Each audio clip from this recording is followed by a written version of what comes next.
আজকের রহস্য রোমাঞ্চ সিরিজের গল্প সতী শোভনা।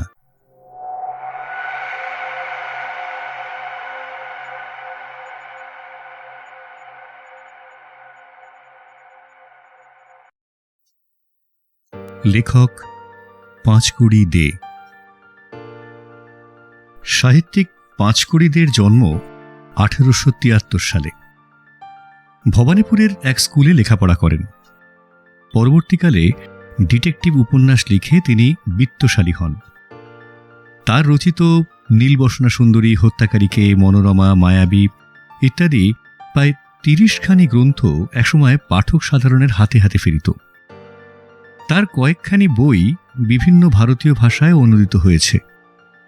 1945 সালে 72 বছর বয়সে তার মৃত্যু হয়। শুরু করছি আজকের গল্প সতী শোভনা।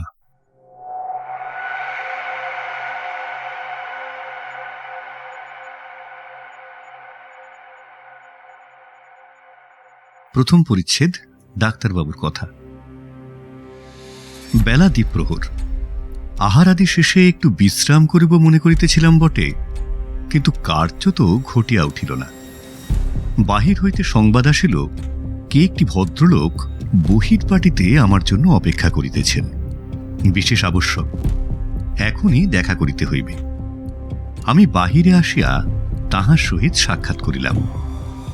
আগন্তুকের বয়ক্রম 27 বৎসর, বর্ণগৌর, মুখমণ্ডল সুন্দর হইলেও এক্ষণে যন্ত্রণা বিবর্ণীকৃত, গঠন ঈষদ্দীর্ঘ। একখানি রেশমি রুমালে দক্ষিণ হস্ত বক্ষের উপর ঝুলাইয়া গলদেশে বাঁধা। আমাকে দেখিয়াই দীর্ঘ নিঃশ্বাস ফেলিয়া সেই যুবক ক্ষীণতর স্বরে বলিলেন, মহাশয়ের নাম কি কালীকৃষ্ণবাবু? হ্যাঁ, আমারই নাম। ক্ষমা করিবেন, আমি কখনো আপনাকে দেখি নাই। লোকের মুখে আপনার অনেক সুখ্যাতি শুনিয়াছি। দেখিলাম তিনি তখন দাঁড়াইয়া কাঁপিতেছেন। পদদ্বয় যেন তাহার দেহভারা বহন করিতে পারিতেছে না। নিকটস্থ চেয়ারে তাহাকে আমি বসিতে বলিলাম। তিনি ধীরে ধীরে বসিলেন।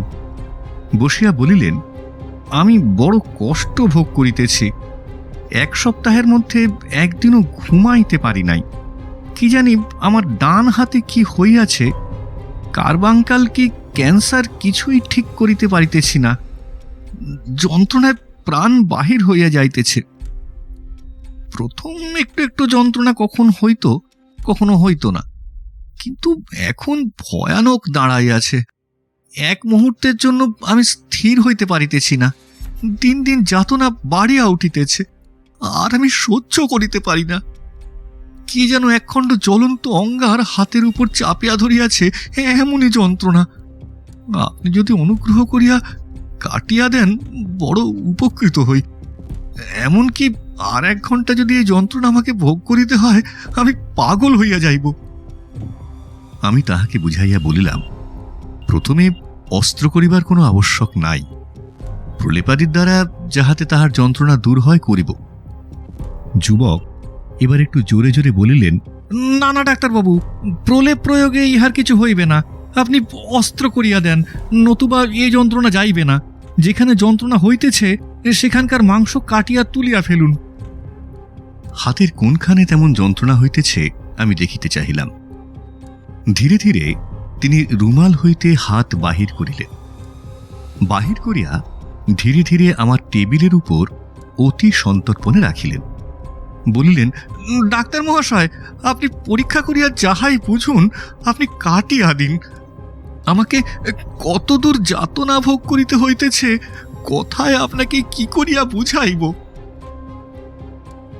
আমি তাহার হাতখানি ধীরে ধীরে তুলিলাম। যন্ত্রাদির সাহায্যে বিশেষ করিয়া দেখিতে লাগিলাম। কোন রোগের কোনো প্রমাণই পাইলাম না। তাহার হাতে আর আমার হাতে কোনো পার্থক্য নাই, নীরব। আর তত গ্রাহ্য না করিয়া আমি তাহার হাত ছাড়িয়া দিলাম। সশব্দে তাহার সে হাতখানি টেবিলের উপর পড়িয়া গেল। যুবক উৎকট যন্ত্রণায় বিকট চিৎকার করিয়া তখন কাঁদিয়া উঠিলেন।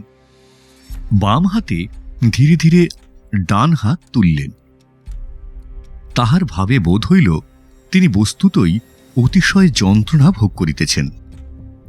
আমি বলিলাম, ঠিক কোন স্থানে যন্ত্রণা হইতেছে আমাকে দেখাইয়া দিন। এইখানে বলিয়া তিনি অঙ্গুলি নির্দেশে করতলের উপরিভাগে যেখানে দুইটি স্থূল শিরা একত্রে মিশিয়াছে সেইখানটি দেখাইলেন। আমি ধীরে ধীরে সেই স্থান টিপিয়া দেখিতে লাগিলাম।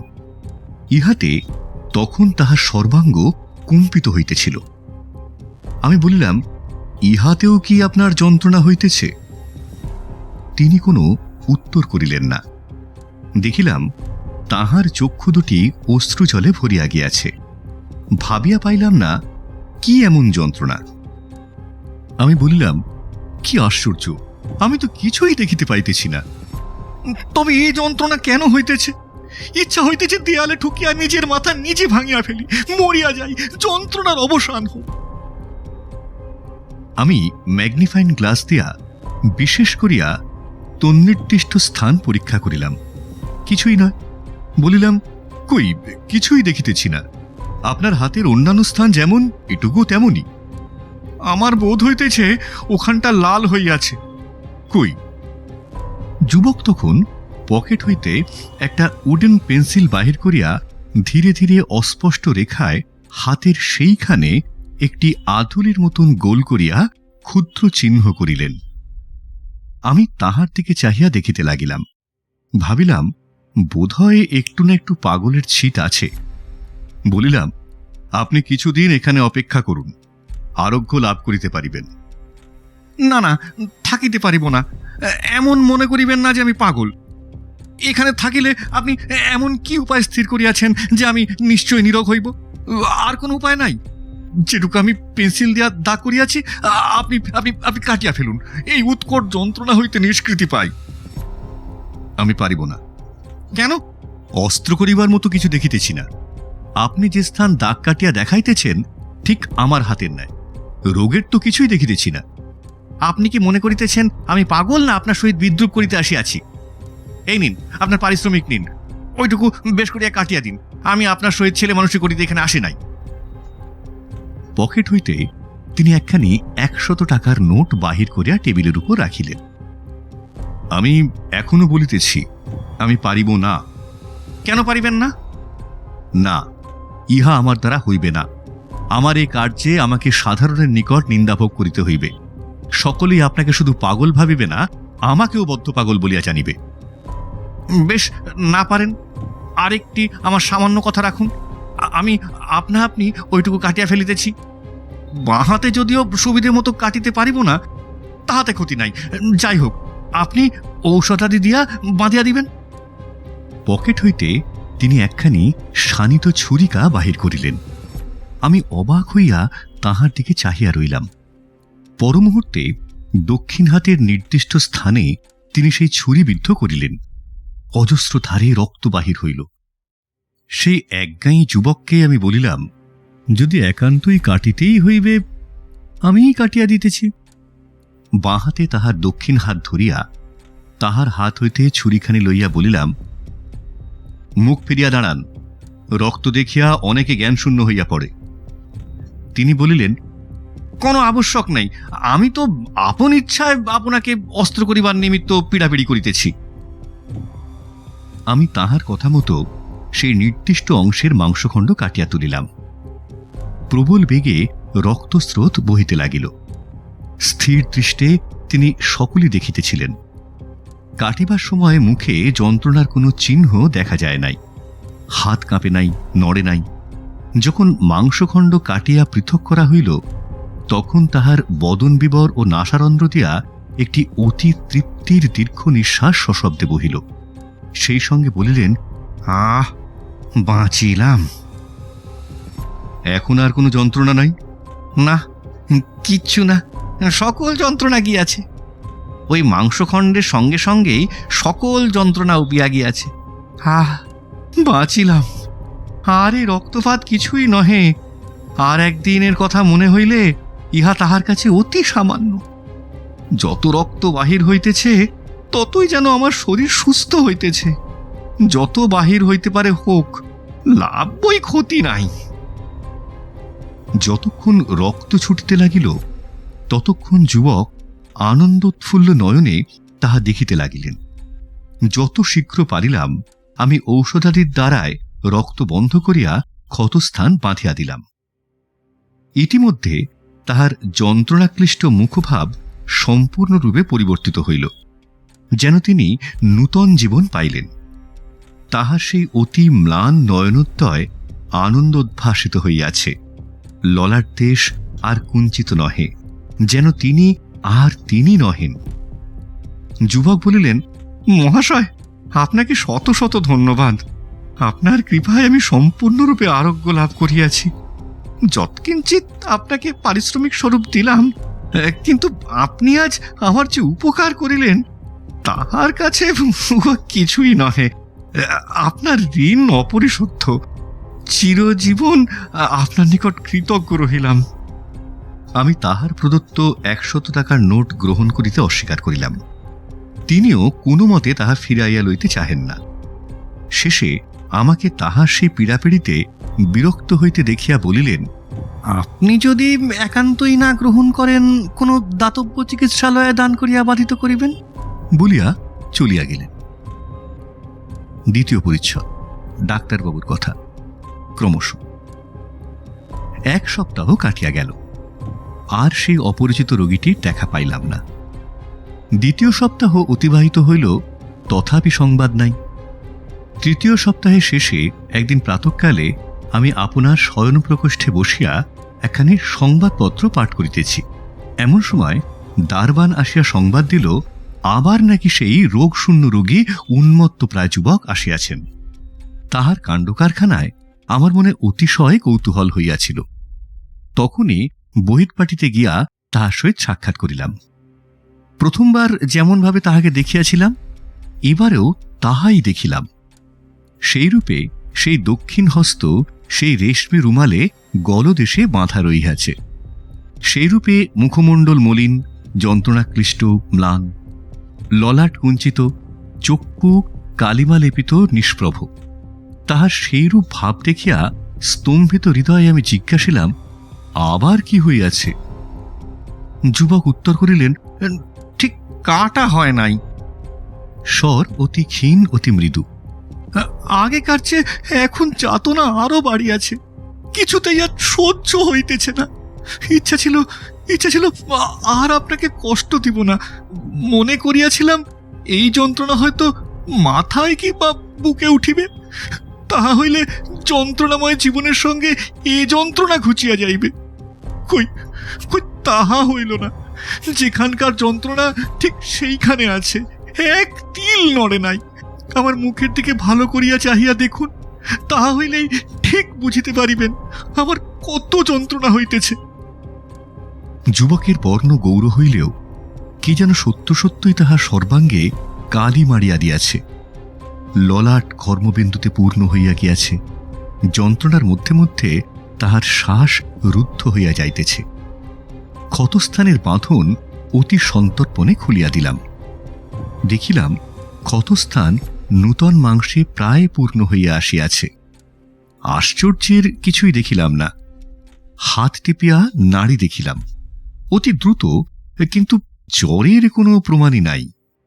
আমি বিস্মিত হইয়া বলিলাম, এমন আশ্চর্য ব্যাপার আমি কখনো দেখি নাই। বড়ই আশ্চর্য কাণ্ড, বড় ভয়ানক। যাহাতে আমি এর দারুণ যন্ত্রণা হইতে শীঘ্র নিষ্কৃতি পাই, তাহাই করুন। কি হইয়াছে কি না হইয়াছে দেখিবার কোনো আবশ্যক নাই। এ ভীষণ যন্ত্রণা হইতে আমাকে নিস্তার করুন। এবারে বেশি গভীর করিয়া কাটিয়া দিন। বোধ করি তাহা হইলেই আমি সুস্থ হইতে পারিব। আমি এবার তাহার কথা মতো পূর্বাপেক্ষা গভীর করিয়া সেই স্থান কাটিয়া দিলাম। মুখের দিকে চাহিয়া দেখিলাম, তখন তাহার সেই বিবর্ণীকৃত মুখমণ্ডলে আর কোনো যন্ত্রণাব্যঞ্জক চিহ্ন নাই। ক্ষতস্থান দিয়া প্রবল বেগে রক্ত ছুটিতেছে। স্থির সফল্য নেত্রে তিনি তাহাই দেখিতেছেন। তখনই আমি রক্ত বন্ধ করিয়া ক্ষতস্থান বাঁধিয়া দিলাম। তিনি যাইবার সময় 2 একবার জোরে জোরে আশ্বস্তির নিঃশ্বাস ফেলিয়া বলিলেন, এখন আর আমার কোনো কষ্ট হইতেছে না, বেশ বেশ সুস্থ হইয়াছি। তৃতীয় পরিচ্ছেদ, পত্র প্রথমাংশ। এ কথা আমি আমার সহ ব্যবসায়ী বন্ধুদিগের 2-4 জনকে জানাইলাম। তাহারা শুনিয়া চমৎকৃত হইলেন, কি রোগ বুঝে উঠিতে পারিলেন না। প্রায় মাসাতীতকাল পরে একদিন আমি সেই যুবকের লিখিত একখানি পত্র পাইলাম। পত্রখানি বেশ বড়, অতি ছোট ছোট অক্ষরে ঘেঁষাঘেঁষি লাইনে লেখা। নিম্নে নিজের যে নাম লিখিয়াছেন তাহা যদি তাহার স্বাক্ষর হয়, বুঝিলাম তাহা হইলে তাহার হস্তে আর সেরূপ যন্ত্রণা নাই, নতুবা লেখনী ধারণ করা তাহার পক্ষে দুঃসাধ্য হইত। পত্রখানি এইরূপ: ডাক্তার মহাশয়, এতদিনে বুঝিতে পারিয়াছি আপনি কিংবা চিকিৎসাশাস্ত্রে এমন কোনো বিধান নাই যা আমার এ যন্ত্রণার কারণ নিরূপণ করিতে পারে। উহ, এ যন্ত্রণা কি প্রাণান্তক! আজ আমি আপনার নিকট আমার এই যন্ত্রণার মূল কারণ প্রকাশ করিব। গত সপ্তাহে আবার আমার হাতে ঠিক সেই স্থানে সেইরূপ দারুণ যন্ত্রণা আরম্ভ হয়। সেই যন্ত্রণা সহ্য করা আমার পক্ষে দুঃসাধ্য হইয়া উঠিল। আপনাকে একখণ্ড পত্র লিখিব মনে মনে স্থির করিলাম, কিন্তু লেখনী চালনা করিবার ক্ষমতা আমার নাই। ভাবিয়া চিন্তিয়া এক উপায় স্থির করিলাম। সেই যন্ত্রণাময় ক্ষতস্থানে আমি একখণ্ড জ্বলন্ত অঙ্গার স্থাপন করিলাম। আপনারা যেরূপ পোলটিস বাঁধেন, সেই রূপে লোহার তার দিয়া সেই জ্বলন্ত অঙ্গারখণ্ড সেই ক্ষতস্থানে চাপিয়া বাঁধিলাম। যতক্ষণ সেই অগ্নি নিভে নাই ততক্ষণ আমি কোনো যন্ত্রণা অনুভব করি নাই। তুলনায় সে যন্ত্রণার কাছে অগ্নিদাহের যন্ত্রণা কিছুই নহে। এরূপ না করিলে কখনোই আমি একটি কথাও আপনাকে আজ লিখিয়া জানাইতে পারিতাম না। 6 মাস পূর্বের কথা বলিতেছি। তখন আমার সুখের সীমা ছিল না। আমার মাসিক যে আয় ছিল তাহাতে আমার বেশ সুখ স্বাচ্ছন্দ্যে দিন অতিবাহিত হইত। 2 বৎসর পূর্বে আমি আমাদিগের কোনো দরিদ্র প্রতিবেশীর একটি সুন্দরী সুশীলা কন্যাকে বিবাহ করি। তাহার স্বভাব চরিত্রের কথা ঠিক বর্ণনা করিতে পারিলে উপন্যাসের গাথাস্বরূপ হইয়া পড়ে। তাহার নাম শোভনা। আমাকে একদণ্ড ছাড়িয়া সে থাকিতে পারিত না। একদণ্ড যদি আমাকে আমি তাহার চক্ষুর অন্তরালে রাখিতাম, তাহার সেই মুখমণ্ডল মলিন হইয়া যাইত, নয়ন সজল হইত, 7-5 ভাবিয়া কেমন একরকম হইয়া পড়িত। যদি কোনোদিন বাটি ফিরিতে অনেক রাত হইত, হতভাগিনী আমার জন্য এই পিশাচের জন্য জাগিয়া বসিয়া থাকিত, ঘুমাইত না, আমার অপেক্ষায় বসিয়া কাঁদিত। এখন বেশ বুঝিতেছি তাহার সেই অগাধ ভালোবাসা এ পৃথিবীর ছিল না। এমনকি আমাকে ছাড়িয়া শোভনা পিতৃগৃহেও যাইতে চাইত না। আমি বরং বিশেষ করিয়া বলিয়া কহিয়া মধ্যে মধ্যে দেখাশোনা করিয়া আসিতে বলিতাম। কথা ঠেলিতে পারিত না, যাইত, কিন্তু একবেলার অধিক থাকিতেও পারিত না। আপনি বলিবেন, কোন স্ত্রী তাহার স্বামীকে যতদূর ভালোবাসিতে হয় বাসে না? আমিও তাহা স্বীকার করিয়া লইতেছি, কিন্তু কোন স্বামী এমন ভালোবাসা পাইয়া সুখী হয় না? তেমন প্রগাঢ় ভালোবাসা কোন স্বামীর সহ্য হয় না, তাই সেটুকু সে সাধ করিয়া নিজে কষ্ট করে? আমি আমি আমি সেই নরাধম স্বামী, আমি সেই নরপ্রেত। হায় হায়! অমরাবতীতে নন্দনকাননের পারিজাত তলে রত্নবেদিতে বসিয়া সাধ্যী সতী ইন্দ্রাণী শচীর সহস্তে গাঁথা পারিজাতমালা নির্মাল্য স্বরূপ কি জানি কোন ভ্রমক্রমে বুঝি এ নরপিশাচের গলায় আসিয়া পড়িয়াছিল। সে অপার্থিব স্বর্গীয় সামগ্রীর আদর আমি কি বুঝিব? তাই অতি শীঘ্র দিব্যগন্ধ পারিজাত সম্ভার শতখণ্ডে ছিঁড়িয়াছি।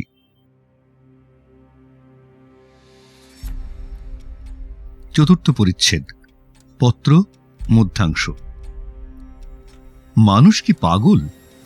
সেই জন্য বুঝি অতি সুখের ভিতর হইতে কোথায় দুঃখ আছে সাধ করিয়া আপনা হইতে তাহাই আগে টানিয়া বাহির করিতে চায়। কি জানি একদিন কোন শয়তানের কি মোহমন্ত্র কুক্ষণে আমার কর্ণে পশিল। আমার স্ত্রীর আলাহিদা একটি বাক্স ছিল। কখনো সে সেই বাক্সের চাবি দিতে ভুলিত না, কি সেই বাক্সের চাবি কখনো ভুলিয়া ফেলিয়া রাখিত না। এই 2 বিষয়ে সে সদা সাবধান থাকিত। এত সতর্কতার কারণ কি? ইহাই আমার হৃদয়ের মধ্যে সর্বদা তখন আন্দোলিত হইতে লাগিল। এই এক চিন্তায় আমাকে যতদূর অস্থির করিয়া তুলিতে হয় তুলিল। আমি পাগলের মতো হইয়া পড়িলাম। মনের ভিতর দারুণ সংশয়, দারুণ দুর্ভাবনা, দারুণ অবিশ্বাস।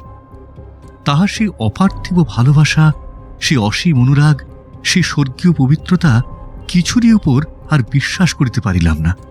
সকলে যেন ভণ্ডামি বলিয়া বোধ হইতে লাগিল। সেই সরলতামাখা দৃষ্টি, সেই মুখমণ্ডলের অকলঙ্ক ভাব, আবেশময় প্রেমালিঙ্গন, সে সকলে যেন কি বিষ মিশাইয়া কি এক বিষের আগুন জ্বালাইয়া দিল। একদিন শোভনার একটি বাল্য সখী আসিয়া নিমন্ত্রণ করিয়া তাহাকে নিজের বাটিতে লইয়া যাইবার জন্য বড় জেদাজেদি আরম্ভ করিল। এখনো তাহাদের মধ্যে পরস্পরের বড় ভালোবাসা ছিল, কিন্তু শোভনা আমাকে ছাড়িয়া তাহার সহিত কিছুতেই যাইতে চাহে না। তখন শোভনার সেই বাল্যসখী আমাকে আসিয়া ধরিয়া বসিল। আমি শোভনাকে তাহার সঙ্গে যাইতে বলিলাম। শোভনা আমার কথা কখনো ঠেলিত না, যাইতে চাহিল। শোভনার বাল্যসখী বাল্য বিধবা। সেই দিন যাইবার সময় শোভনা যথায় চাবি লুকাইয়া রাখিল, আমি দূরে থাকিয়া গোপনে দেখিলাম। সে চলিয়া গেলে আমি সেই চাবি বাহির করিলাম। তাড়াতাড়ি সেই বাক্স খুলিয়া ফেলিলাম। আমার অন্তরাত্মা কাঁপিতে লাগিল। হাত হইতে চাবি ভূতলে পড়িয়া গেল। হৃদয় দৃঢ় করিয়া আমি সকল জিনিস উল্টাইয়া পাল্টাইয়া তন্ন তন্ন করিয়া দেখিতে লাগিলাম। পাছে সে আসিয়া বুঝিতে পারে তাহার অসাক্ষাতে আমি তাহার বাক্স খুলিয়াছিলাম, সেজন্য আবার যথাকার যে সামগ্রী পূর্ববৎ সাজাইয়া রাখিতে লাগিলাম। এটা ওটা তুলিয়া রাখিতে রাখিতে দেখিলাম বাক্সের এক কোণে একতাড়া পত্র রহিয়াছে। তাড়াতাড়ি টানিয়া বাহির করিলাম। বুকের ভেতর তুমুল ঝটিকা বহিতে লাগিল। নিঃশ্বাস রুদ্ধ হইয়া গেল। রুদ্ধশ্বাসে কম্পিত করে সশঙ্ক হৃদয়ে পত্রগুলি খুলিয়া পড়িতে লাগিলাম। তখন বুকের ভিতর যেন বিদ্যুৎ অগ্নি ঝকিয়া ঝকিয়া মস্তকে প্রবেশ করিল। কি ভয়ানক! এ সকল যে প্রেমপত্র! পত্রগুলি জরির কাজ করা গোলাপি রঙের এক টুকরো ফিতায় বাঁধা ছিল। খুলিলাম। পড়িতে যাই, পারি না, সাহসে কুলায় না। কোথা হইতে কোন পিশাচ যেন তখন হাঁকিয়া হাঁকিয়া আমার কানে কানে বলিয়া দিল, ভীরু, পড়িয়া দেখ, সকলে বুঝিতে পারিবি। কেহ তথায় ছিল না। ভিত্তিগাত্রে এমন একখানি দর্পণও ছিল না যাহাতে আমারই নিজের মূর্তি প্রতিবিম্বিত হইয়া সে সময় আমাকে একবারের জন্য লজ্জিত করে, ধিক্কার দেয়। একে একে সকল পত্র আমি পড়িলাম। প্রত্যেকখানেরই নিম্নে আমার একজন বন্ধুর নাম স্বাক্ষর দেখিলাম। পত্রগুলি সাবধানে রাখিবার জন্য প্রত্যেক পত্রেই যথেষ্ট করিয়া সাবধান করা হইয়াছে। তখন আমার মনের অবস্থা কিরূপ হইয়াছে কে জানিবে। সর্বাঙ্গে বিষদাহের যন্ত্রণা হইতে লাগিল। পাঠ শেষে পত্রগুলি তেমনি করিয়া আবার বাঁধিয়া ফেলিলাম। যে স্থানে ছিল তেমনি করিয়া আবার রাখিয়া দিলাম। কম্পিত হস্তে বাক্স রুদ্ধ করিলাম। পঞ্চম পরিচ্ছেদ। পত্র শেষাংশ। শোভনার ফিরিতে সন্ধ্যা হইল। সর্বাগ্রে শোভনা আমার নিকট ছুটিয়া আসিল, যেন সে আমাকে কতদিন দেখে নাই। তাই আমার মুখপানে কতক্ষণ অবাক হইয়া চাহিয়া রইল। আমাকে দেখিয়া সে যেন কত সুখী হইল।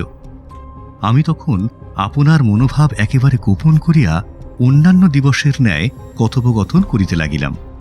কিন্তু এদিকে প্রাণের ভিতর বিষের হলকা ছুটিতেছিল।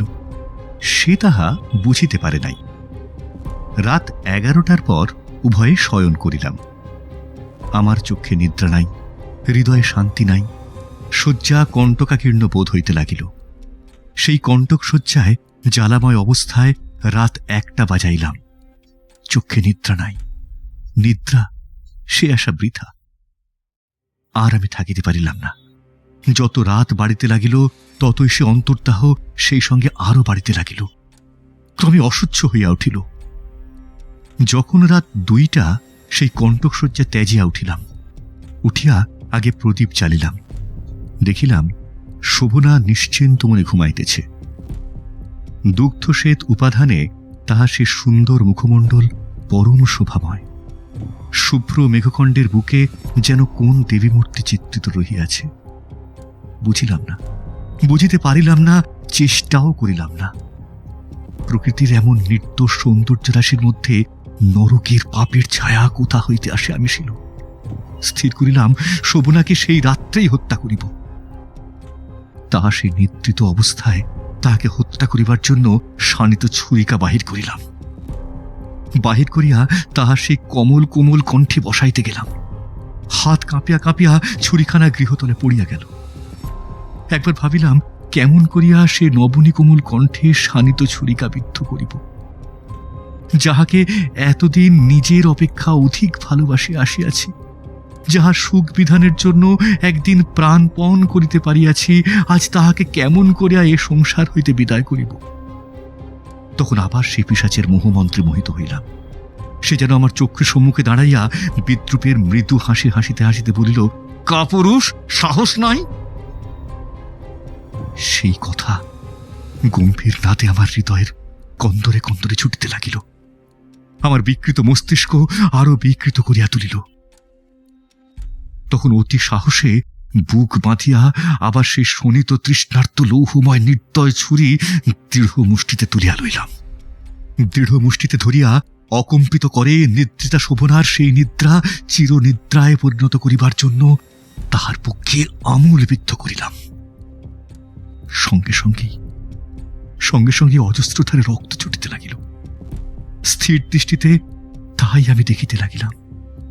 দেখিলাম তখন একবার যন্ত্রণায় শোভনা ছটফট করিয়া উঠিল। চক্ষুর উন্মিলন করিয়া স্থির দৃষ্টিতে অনেকক্ষণ আমার দিকে চাহিয়া দেখিল, কিন্তু সে দৃষ্টিতে ক্রোধের কোনো চিহ্ন ছিল না।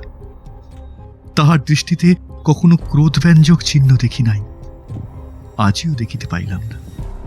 দেখিতে দেখিতে শোভনার প্রাণবায়ু বহির্গত হইয়া গেল। তখন আমার হাতের ওপর শোভনার এক বিন্দু রক্ত পড়িয়াছিল। কোথায় পড়িয়াছিল তাহা আপনি জানেন।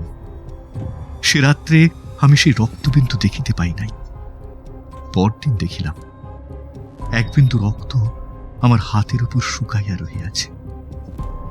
যে কৌশলে আমি নিজের অপরাধ গোপন করিয়াছিলাম তাহা আপনাকে জানাইতে চাহি না।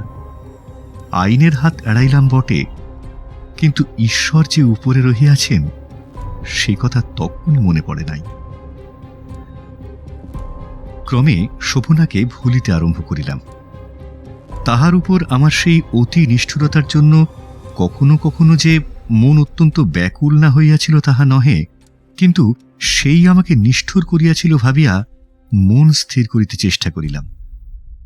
প্রাণে এমন একটা দারুণ আঘাত না করিলে কেহ কি এমন করিয়া নিজের স্ত্রীর গলায় শানিত ছুরি বসাইতে পারে? কয়েক দিবস পরে অপরাহ্নে শোভনার সেই বিধবা বাল্যসখী আমার সঙ্গে দেখা করিল। আমাকে শোকার্ত ভাবিয়া কত বকিল, কত বুঝাইল। আমি তাহার সে সকল কথার একটি বর্ণও হৃদয়ঙ্গম করিয়া উঠিতে পারি নাই, কর্ণপাতও করি নাই। সান্ত্বনায় আমার প্রয়োজন? আমি দুঃখিত নহি, শোকার্ত নহি, কাতর নহি।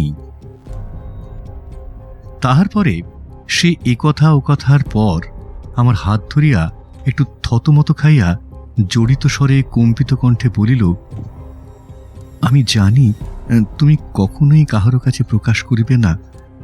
আমার একটি লুকোনো কথা এখন তোমার কাছে না বলিলে নয়, তাহাই বলিতে হইতেছে। তুমি হয়তো আমাকে মনে মনে ঘৃণা করিবে, কি করিব, মানুষের মন বশ মানিবার নহে। কতগুলি গুপ্ত পত্র আমি নিজের কাছে রাখিবার কোনো সুবিধা না পাইয়া শোভনার নিকট রাখিয়াছিলাম।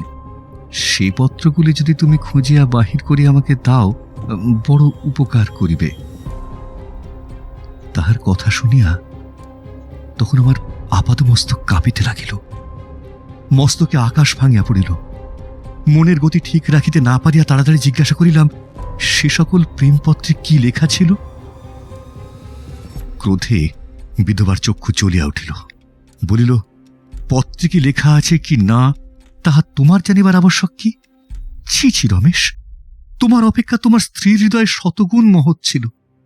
যখন তাহাকে আমি পত্রগুলি রাখিতে দিয়েছিলাম, পত্রে কি লেখা আছে কিনা ভুলিয়াও সে একবার সে কথা জিজ্ঞাসা করে নাই।